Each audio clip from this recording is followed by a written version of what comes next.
Were they into it right away, all of your parents, when you said, hey, we want to do X, Y, and Z? Was each group of parents like, were into it, or were they like, stay away? No, not at all. At least not over here. I mean, I'm in the cookie business, and my dad was all for it. I think that's so cool, by the way. Thank you. I'm a cookie fanatic, so I think that's I got to His send you cookies are some. really good. Oh, Yes, my cookies are really good.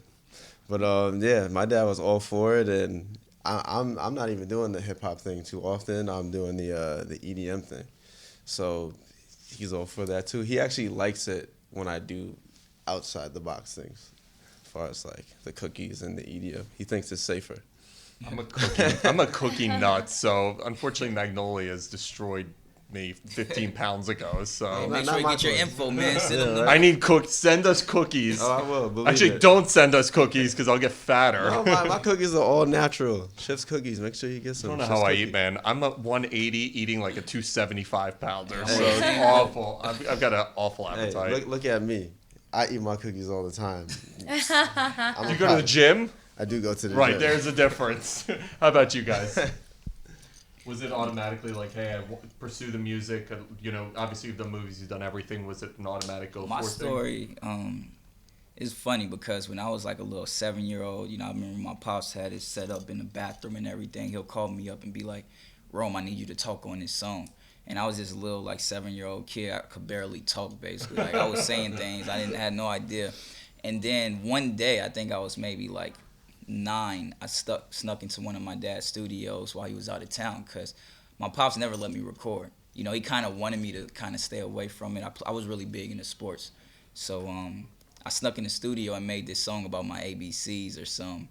And my dad heard it and he was like, Rome really want to make music? And it's like, he's pretty good too. So my dad had a little talk with me. It's like, if you want to do this, you have to make sure you're still getting A's and B's in school. If you get anything less, you ain't going to do this. And you got to know that people are going to judge you and everybody isn't going to love you. And he basically just, you know, gave me a long prep talk about how it's going to be a crazy industry. It's a crazy world, you know, Hollywood, entertainment business. It's a lot of sharks out there. So he was kind of pushing me away from it, but I loved it. You know, I love entertaining people and I love making music. And I kind of snuck my way into it. Mm-hmm. I'm kind of in the same scenario as Rome. My dad didn't want me to be in music at all. He wanted me to pursue anything, but he said, be a doctor, be a lawyer, you can be a dentist, just don't be a singer. Which is why I didn't tell him until I was 12 years old that I wanted to do music. But he kind of put me to the test. We went into the studio one night, and he composed a beat from scratch.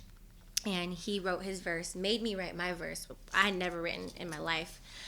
And then we stayed there till 4 o'clock in the morning. And then he said, Chrissy, I'm so tired. Can we go home, please? I said, no, we are going to finish the song. And then he was like, oh, no, you really do want to be a singer. Oh, no, you He's like, really I'm do. screwed. Yeah. You know, and the rest is history.